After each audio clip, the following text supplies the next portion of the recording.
सबको जय मसीह की। परमेश्वर पिता का धन्यवाद करता हूँ सुंदर समय के लिए जो प्रभु ने प्रदान कर दिया और फिर से आप सबके मध्य में आने का अनुग्रह दिया है। मैं परमेश्वर पिता का बहुत बहुत धन्यवाद करता हूँ। आइए हम लोग अविलंब छोटी सी प्रार्थना करेंगे और छोटी सी प्रार्थना के साथ आज के संदेश को अनुग्रहकारी परमेश्वर पिता हम आपसे प्रार्थना करते खुदाबंद इस समय अपने वचन के द्वारा पिता परमेश्वर आप हम सबसे बातचीत करिए। पिता परमेश्वर जो बात आज आपकी आत्मा में प्रभु जी वो हमारी आत्मा तक पहुंच जाने पाए प्रभु जी। एक एक शब्द प्रभु जी गहरे अभिषेक के साथ होने पाए प्रभु जी पिता। और हम विश्वास करते पिता आप अपने लोगों से अद्भुत रीति से बात करने जा रहे हैं। धन्यवाद और आदर के साथ ये प्रार्थना यीशु मसीह के नाम से मांगते हैं। आगे हम लोग एक वचन को पढ़ेंगे जहां से हम लोग अपने संदेश की बुनियाद डालेंगे। जो हमें मिलेगा दानियल नबी की किताब उसका 2 अध्याय उसका 5 और 6 पद मैं इसमें पढ़ रहा हूँ। राजा ने कसदियों को उत्तर दिया, मैं यह आज्ञा दे चुका हूं कि यदि तुम फल समेत स्वप्न को ना बताओगे तो तुम टुकड़े टुकड़े किए जाओगे और तुम्हारे घर फुकवा दिए जाएंगे। पर यदि तुम फल समेत स्वप्न को बता दो तो मुझसे भांति भांति के दान और भारी प्रतिष्ठा पाओगे। इसलिए तुम मुझे फल समेत स्वप्न बताओ। मेरे प्रियो, यहाँ पर एक बहुत ही अद्वितीय घटना घटी है। ये एक राजा है जिसका नाम नबूकदनेस्सर है। इसने एक स्वप्न देखा।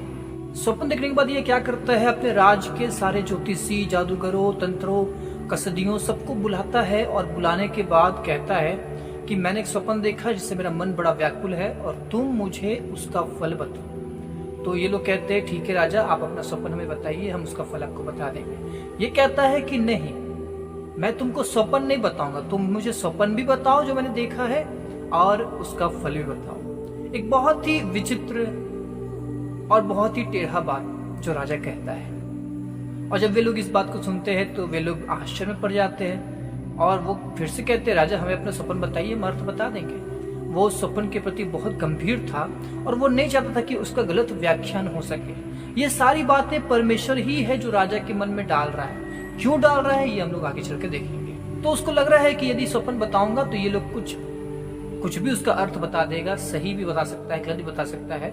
इसीलिए यदि कोई मुझे स्वप्न बता दे कि मैंने देखा क्या है और तब वो जो अर्थ बताएगा वो 100% जो है वो सही होगा। वो 100% सही अर्थ की आशा में उसने ऐसा प्रस्ताव जो है वो रख दिया। पर ये बात बहुत ही कठिन थी। तब ये लोग राजा को उत्तर देते। राजा से कहा, पृथ्वी भर में ऐसा कोई मनुष्य नहीं जो राजा के मन की बात बता सके, और न कोई ऐसा राजा या प्रधान या हाकिम कभी हुआ जिसने किसी ज्योतिषी या तंत्री या कसदी से ऐसी बात पूछी हो। जो बात राजा पूछता है वह अनोखी है और देवताओं को छोड़कर जिनका निवास मनुष्य के संग नहीं है और कोई दूसरा नहीं जो राजा को यह बता। मतलब ये एक बहुत ही इम्पॉसिबल सिचुएशंस, एक अनोखा हालात जो है राजा ने वहां पर उत्पन्न कर दिया है और धमकी दे दिया है कि यदि नहीं बताएगा तो सबको मार दिया जाएगा। सारे लोगों की जो ज्योतिषी और जो एस्ट्रोलॉजर थे, जो मैजिशियन थे, सबका हत्या करने का बाद जो है राजा ने बहुत ही डिफिकल्ट और मृत्युनुमा सिचुएशन जो है वहां पर बन गया था। मेरे प्रियो, ऐसा क्यों हुआ? क्यों ये सिचुएशन बना? क्यों ये हालात बना? और हालात कैसा कि दुनिया में कोई मनुष्य नहीं है जो ये काम कर सके और उनके हिसाब से देवताओं के सिवा ये काम कोई नहीं कर सकता और वो भी मनुष्य के बीच में नहीं रहते इनके हिसाब से। लेकिन जब हम लोग उसको पढ़ते हैं तो हम लोग देख पाते हैं कि ये पूरा का पूरा प्लान जो था वो परमेश्वर का जो सर्वशक्तिमान है, जो राजाओं का राजा, प्रभुओं का प्रभु है, उसका ये प्लान था। पर इसके पीछे उद्देश्य क्या था? मेरे प्रिय, बाइबल एक बात स्पष्ट बताती है कि परमेश्वर अपनी महिमा के लिए कार्य करता है और जो कुछ भी वो करता है वो अपनी महिमा के लिए करता है। उसने जो कुछ करा है, जो कुछ कर रहा है, जो कुछ करेगा, सब अपनी महिमा के लिए करेगा। एक बात मैं बीच में रोक के आपको कहना चाहता हूँ। यदि आपका जीवन, आपका कार्य, आपका सोच, आपका स्वभाव परमेश्वर को महिमा देने वाला है तो आप परमेश्वर की दृष्टि में अनुग्रहित हैं। तो आप पर परमेश्वर का विशेष अनुग्रह होगा और आप परमेश्वर के प्रिय कहलाएंगे और परमेश्वर आपके लिए वो करेगा जो किसी के लिए नहीं करेगा। परमेश्वर हर चीज अपनी महिमा के लिए करता है। यहाँ पर ये राजा और इसके लोग, इसके देशवासी, कोई भी यहाँ पर परमेश्वर को नहीं जानते थे। पर परमेश्वर ये सब कुछ क्यों कर रहा था, उसके पीछे एक वजह था और वो वजह एक व्यक्ति था और उस व्यक्ति का नाम था दानियल। मैं दानियल पहला अध्याय इसका 5 पद को पढ़ना चाहता हूँ। राजा ने आज्ञा दी कि उसके भोजन और पीने की दाखमधु में से उन्हें प्रतिदिन खाने पीने को दिया जाए। इस प्रकार 3 वर्ष तक उनका पालन पोषण होता रहे। तब उसके बाद वे राजा के सामने हाजिर किए जाए। उनमें यहूदा की संतान से चुने हुए दानियल, हनन्याह, मिशाएल और अजर्या नामक यहूदी थे। 8 पद। परंतु दानियल ने अपने मन में ठान लिया कि वह राजा का भोजन खाकर और उसके पीने का दाखमधु पीकर अपवित्र न होए, इसीलिए उसने खोजों के प्रधान से विनती की कि उसे अपवित्र न होना पड़े। मेरे प्रियो, राजा ने अपने राज दरबार में कार्य करने के लिए कुछ लोगों को चुनाव किया और उनको 3 वर्ष की ट्रेनिंग के लिए खोजों के प्रधान के हाथ में सौंपा, जिसमें दानियल और उसके 3 दोस्त भी थे। चूंकि उनको राजा के दरबार में रहने के लिए तैयार किया जाना है, इसीलिए उनका खाना पीना और सब कुछ जो व्यवस्था होगा वो बिल्कुल शाही होना चाहिए और राजा के दरबार से होना चाहिए। जैसे कि हम लोग सब जानते हैं कि जो हमारे देश के आर्मी होते हैं, उनका खाना पीना व्यवस्था जो है वो सरकार करती है और कितना बेहतर व्यवस्था करती है। विशेष करके जो आर्मी होते हैं, जो सेना में होते हैं, इतनी बेहतर व्यवस्था होती है। उनके खाने पीने का विशेष ध्यान रखा जाता है क्योंकि उनकी मजबूती से देश का विजय जुड़ा हुआ है। पर यहाँ पर दानियल जो वहां पर गुलाम है और गुलाम होने के साथ साथ उसको राजा के मेज से, राजा के दरबार से वस्तुओं को खिलाने की बात की गई, तब भी उसने, क्योंकि राजा लोग जो उस देश के लोग थे, उनके जो खान पान था उसमें कुछ चीजें जो थी वो इनके व्यवस्था के अनुसार अशुद्ध थी। और दानियल यद्यपि वो परदेश में है और गुलामी अवस्था में है, तो अभी उसने निर्णय कर लिया, मन में ठान लिया। लिखा है कि उसने ठान लिया क्या कि राजा की उस भोजन को खा के, यद्यपि वो राजा की ओर से ही क्यों ना हो, लेकिन तो भी उसके भोजन को खाकर वो अशुद्ध नहीं होगा। मेरे प्रिय, एक सोचने वाली बात है। सपोज आप किसी के घर पे जाते हैं और वो बड़े प्यार से आपके लिए कुछ भोजन बनाता है, और जब वो भोजन बनाता है और वो आपके सामने परोसता है, लेकिन आप उसको देखकर कहते हैं अरे नहीं नहीं, मैं नहीं खा सकता, ये मैं नहीं खाता, तो यहाँ पर क्या होगा? जाहिर सी बात है कि जिसने भोजन बड़े प्यार से, बड़े स्नेह से बनाया, उसके भावनाओं को बहुत ठेस पहुंचेगा और ज्यादा से ज्यादा क्या होगा? वो मन में दुखित होगा, या हो सकता है मन में वो शिकायत भी करे, हो सकता है मुंह पे भी शिकायत कर दे। यहाँ पर राजा जो है, यद्यपि दानियल गुलाम है, फिर भी इसको ऊंचा पद देने के लिए इसको चुना गया और राजा इसको शाही भोजन, देखिए उसके अनुसार तो ये बहुत बेहतर प्रबंध था। राजा के अनुसार ये तो बहुत बेहतर प्रबंध था दानियल के लिए, और दानियल यहाँ पर मना कर दिया। यदि ये बात अब राजा को पता चलेगा तो क्या होगा? मैंने अभी जो उदाहरण दिया, वहां पर लोगों का तो भावना को ठेस पहुंचेगा, और यहाँ पर राजा के भावना को ठेस पहुंचेगा। राजा सिर्फ शोकित और दुखित नहीं होगा, सीधे तौर पे उसकी मृत्यु की आंखें निकाल देगा। बोलेगा यार, वो बोलेगा मैंने तुमको चुना, तुमको अच्छा पद देने के लिए, तुमको अपना शाही भोजन दे रहा हूं और तुम मना कर रहे हो और इसे अशुद्ध भी ठहरा रहे हो। बड़ा क्रोधित होकर वो क्या करेगा? मृत्यु का फरमान जाहिर करेगा। लेकिन दानियल को इस बात से कोई फर्क नहीं पड़ता था। वो अपने प्रदेश में होने के बाद भी, पूरे से पूरे सिचुएशन में होने के बावजूद भी, वो परमेश्वर के लिए डेडिकेटेड था। मेरे प्रियो, मैं फिर से बीच में रोके एक बात कहना चाहता हूँ। आज मैं देखता हूं कि बहुत सारे लोगों के पास बहुत सुविधाएं हैं प्रभु की संगति करने के लिए, प्रभु की महिमा करने के लिए और परमेश्वर को पहचानने के लिए, परमेश्वर के सामर्थ्य में बढ़ने के लिए। इसके बावजूद भी लोग बहाने करते हैं और संसार में लिप्त है, संसार में मगन है, और जो संसार का, वो संसार को भरपूरी के साथ 100% दे रहे हैं, लेकिन जो परमेश्वर का है वो हर रोज वो चुरा रहे हैं।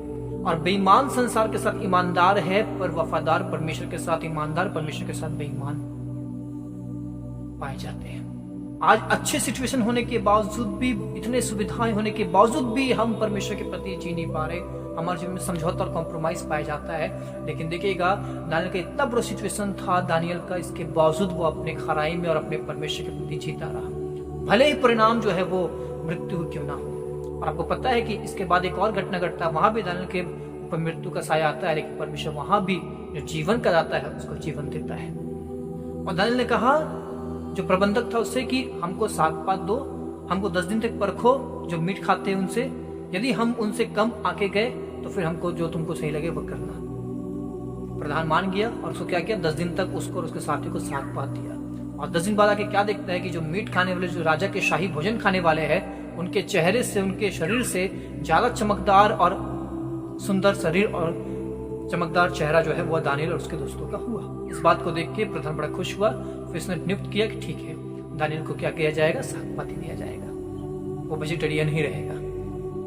और उसको पूरा 3 वर्ष जो है वो वेजिटेरियन ही रहा और उस प्रकार से उसकी तैयारी हुई। और जब उनको हाजिर किया गया तब लिखा है, राजा उनसे बातचीत करने लगा और दानियल हनन्याह, मिशाएल और अजर्या के तुल्य उन सब में से कोई न ठहरा, इसलिए वे राजा के सम्मुख हाजिर रहने लगे। बुद्धि और हर प्रकार की समझ के विषय में कुछ राजा उनसे पूछता था, उसमें वे राज्य भर के सब ज्योतिषियों और तंत्रियों से 10 गुने निपुण ठहरते थे।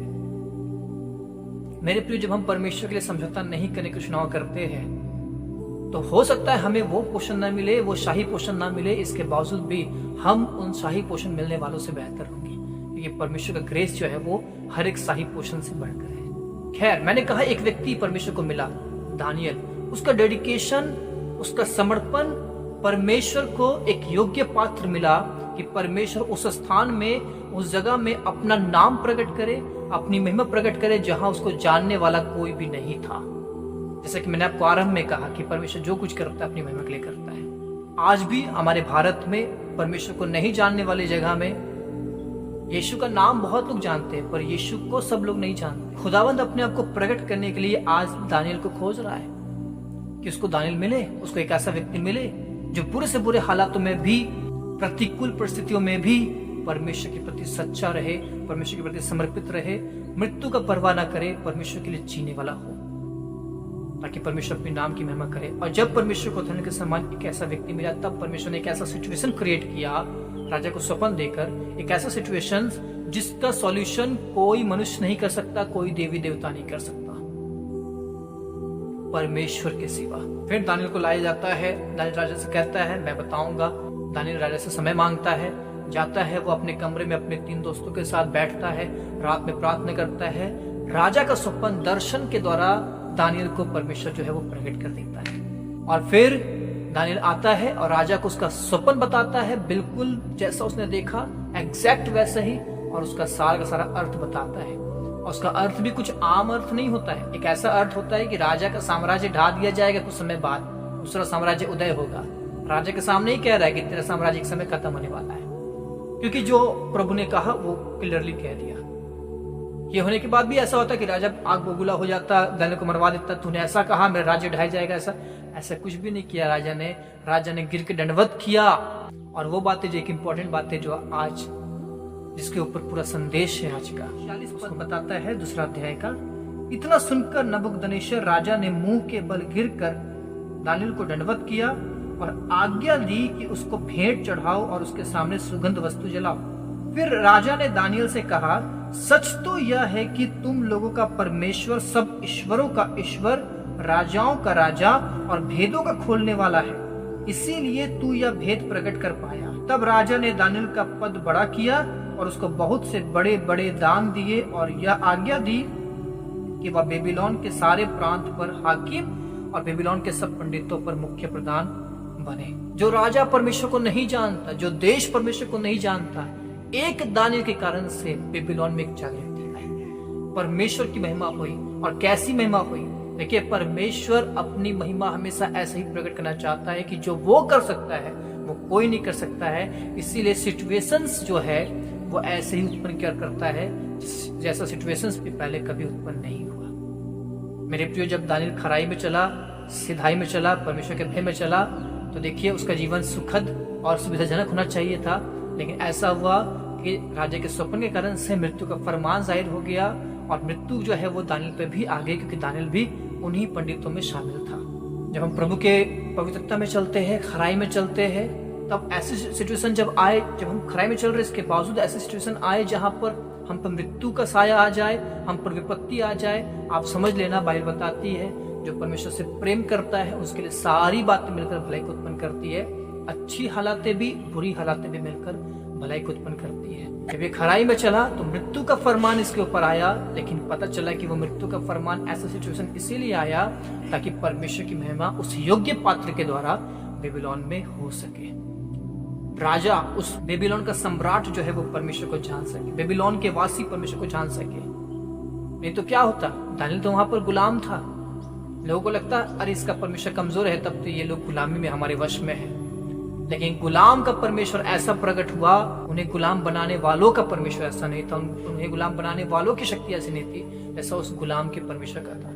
वो गुलामी क्यों थी वो एक अलग बात था, क्योंकि परमेश्वर जिससे प्रेम करता है उसकी ताड़ना करता है। परमेश्वर ताड़ना के तौर पे अपने लोगों को बंधुआई में जाने दिया, परमेश्वर जाने दिया, वरना किसी की औकात नहीं थी कि वो उनमें से किसी को भी छू सकते।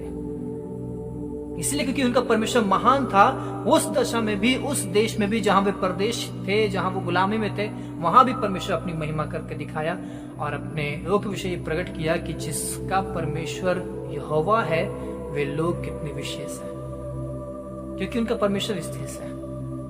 सो मेरे प्रियो, बेबीलोन की जागृति का पीछे कारण एक दानियल का समर्पण था, एक दानियल की पवित्रता थी, एक दानियल का समझौता रहित जीवन था। यदि आज हम उस दानियल के समान परमेश्वर के हाथों में अपने आप को सौंपेंगे, याद रखिएगा परमेश्वर आपको और मुझे लेकर अपनी महिमा प्रकट करेगा। और जब हम परमेश्वर के लिए पवित्रता और खराई में चलने की कोशिश करेंगे, हो सकता है सिचुएशन जो है वो मृत्युनुमा हो, बहुत परिस्थितियां बहुत प्रतिकूल हो जाए, लेकिन वो परमेश्वर की महिमा के लिए होगी और हमारी भलाई के लिए होगी। सो प्रभु आप सबको आशीष दे। God bless you.